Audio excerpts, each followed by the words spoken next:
I wanted to show you guys everything that I thrifted today at the Waverley Antique Bazaar. I'm pretty sure it's closing down relatively soon, so a lot of stuff was discounted.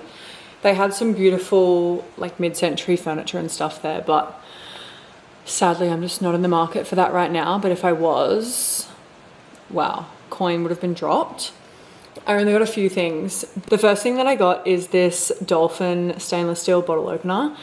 Two of my best friends have this and I've wanted to get one, and I've seen them in a few places because it just reminds me of them so much. And I thought it would be nice to have one in my own home. It was so weird. I went there today thinking, I really hope I find one of those Dolphin bottle openers. And I didn't come across one. It kind of went out of my mind. And then I was thinking about it. I was like, damn, I've been walking around for about an hour and I have not seen one yet. And I literally turned, and on the shelf that I looked at, this was sitting right there. And I was like, boom, purchase, that's mine. I just love it so much. It just reminds me of my besties, and yeah, that's why I wanted to get it, and I think it's fun. Next, these aren't thrifted, but they just sell these there. They're these beeswax candles. They smell like honey, but they're completely like non-toxic. They don't burn any smoke. And like all natural. They're just made out of beeswax, and I really love to have these on hand at home, and they just smell good. Secondly is this fish plate. I had a few of these. They did have a bigger one, but I just picked up this one because I think it was like $4 or something, and it's just really cute. I kind of love kitschy stuff. Anyway, I don't know. I don't think I need to justify this. I just think it's really sweet. The next store that I went to, it was all books, all vintage books. They had a bunch of Penguin classics and all that sort of stuff. And I ended up picking out 3. The first one that I got is Go and Tell It on the Mountain by James Baldwin. I've wanted to read this for a while. I had 2 copies there, but I ended up picking the more vintage looking one. It was $8.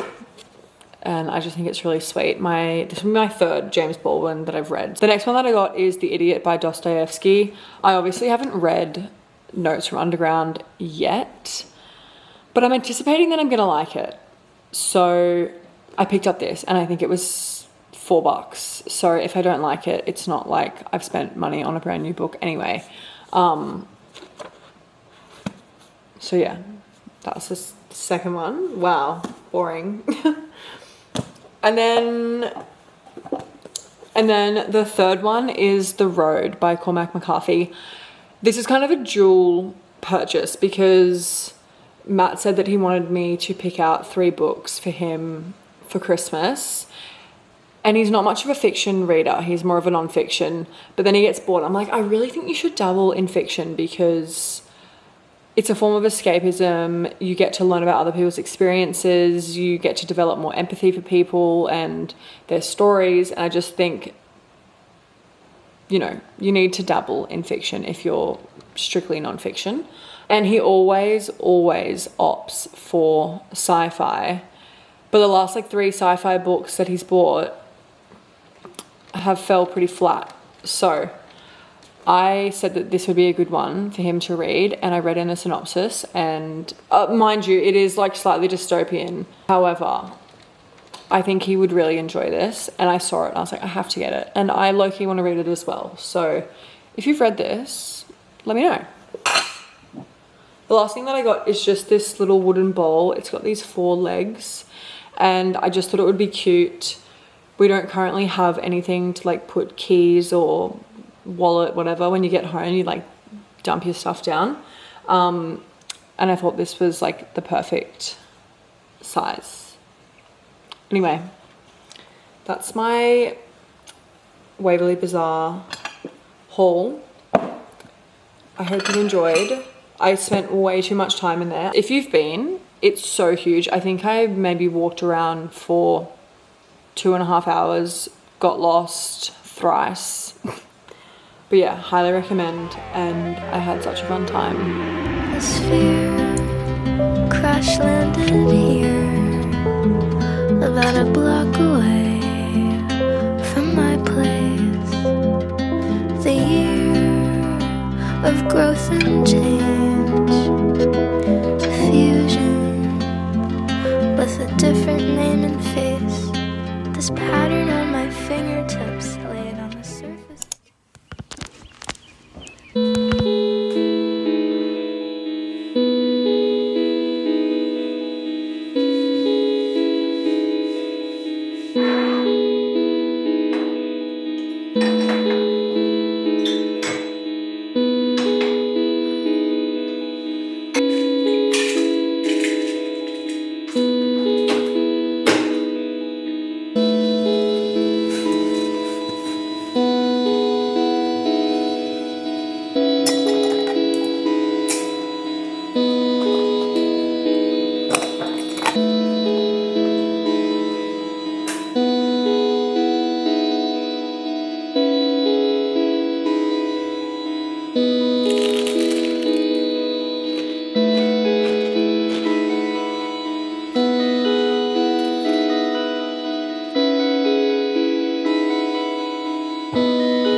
Three products, that's all. I'm about to paint my nails.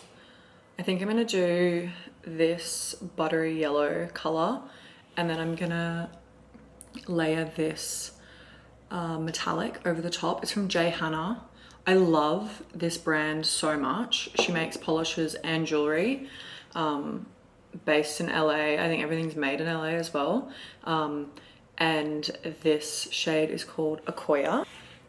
Anyway, but I wanted to do my nails and chat to you guys because I read this really interesting Substack article recently that I just resonated with so deeply. It was written by Caitlin Richardson. Her Substack is called Dear Milk Fed. She also has a YouTube channel and a TikTok as well.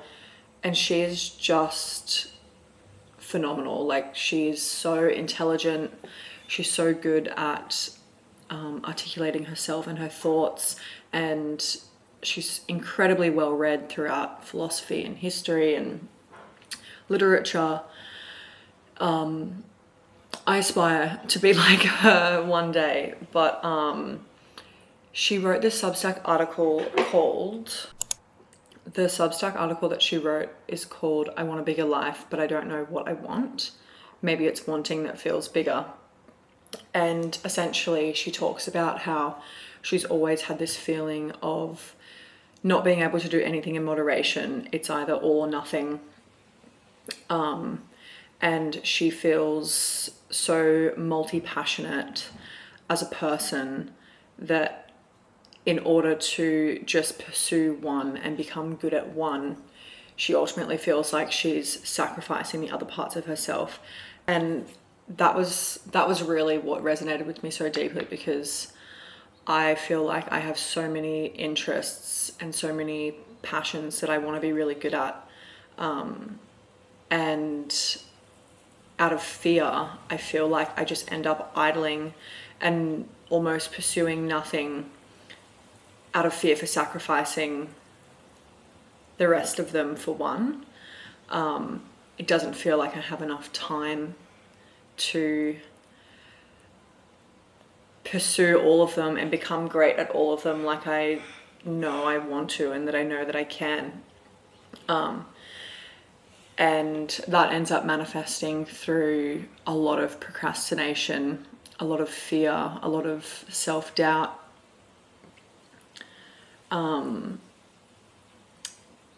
But then through doing none of it or half-heartedly doing all of it, there's another layer of this isn't good enough, perfectionism that kind of peeks through as well. So yeah, I don't know if anybody else has struggled with that sort of feeling, and she relates it all back to Clarice Lispector's writing, which I haven't read any of Clarice Lispector's work, but after reading this article, I was already like interested in reading some of her work, but after reading this article, I just feel like I'm going to connect with it in such a way. I don't know. I just feel so, it makes me sad to have to try to sacrifice the other parts of myself in order to become good at one thing or successful at one thing. And that feels tragic in some ways. And I want to be able to do it all, which I know that I can, but I don't know that if I do it all that I'll ever be satisfied with the outcome of any of it, because I feel like it will not be to the degree that I'm hoping that it will be, because I'm spread thin across multiple different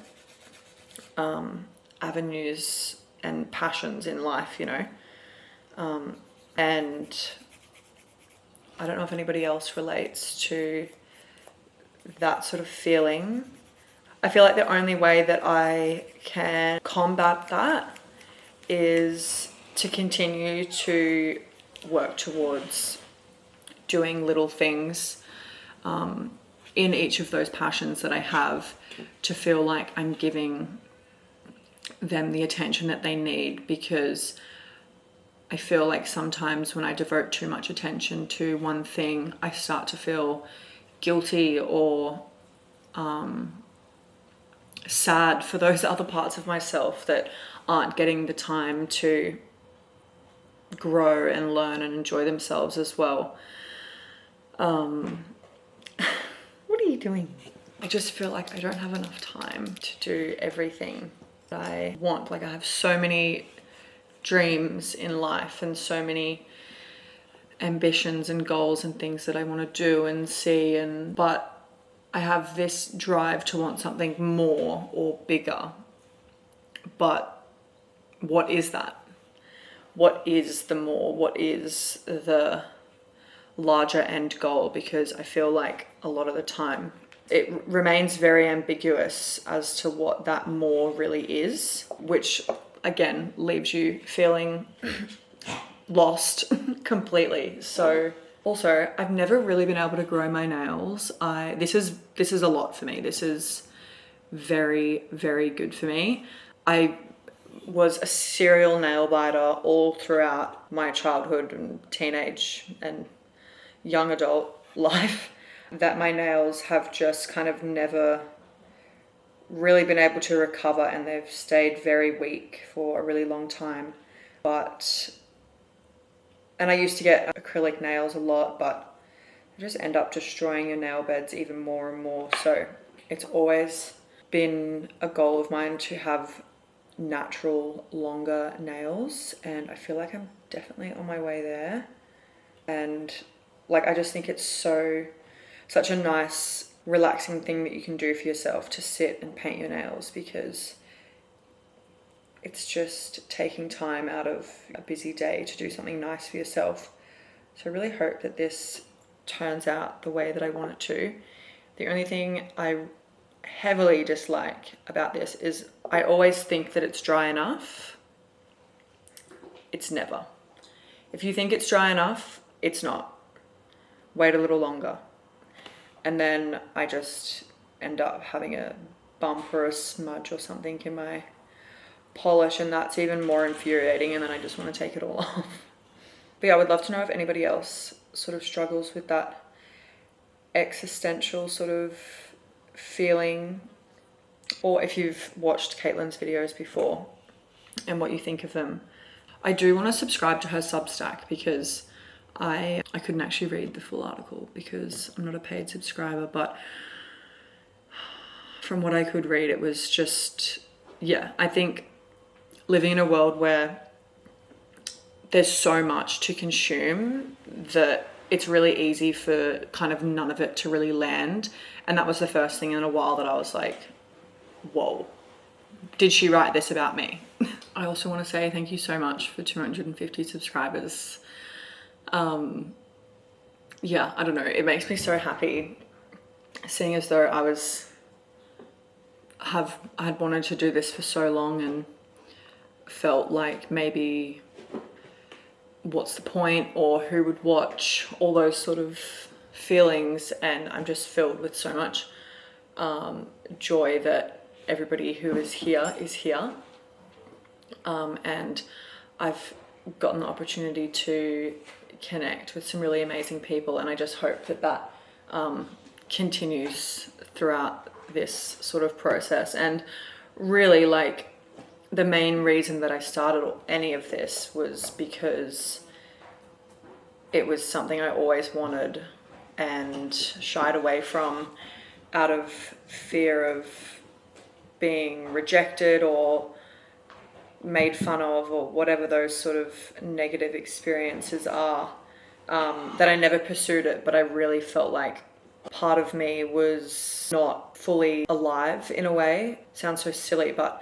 I just felt like a lessened, dulled down version of myself, because I knew that there was something that I really wanted that I wasn't doing, purely out of fear. So it feels really good to, every time that I post, that I'm chipping away at that fear and that sort of shyness, or, you know, fear of rejection, fear of being perceived, fear of sharing, fear of being myself, really. So yeah, I don't know. So it's validating that you're all slowly coming and joining me here. And there's nothing I love more than just responding to you guys in the comments. It's so fun. Makes it real. It's not just me talking into the void, and I'm so open to suggestions of what everybody wants to sort of see. I have a lot of ideas, but at the moment, with working full-time and freelance, it's can get a little overwhelming to decide what I want to tackle. But yeah, that's my ramble sort of over. I'm gonna keep painting my nails and I'll show you when they're done. Oh, actually, no. Have a terrible 1 teaspoon of pepper. I'm sort of just eyeballing this one because I have...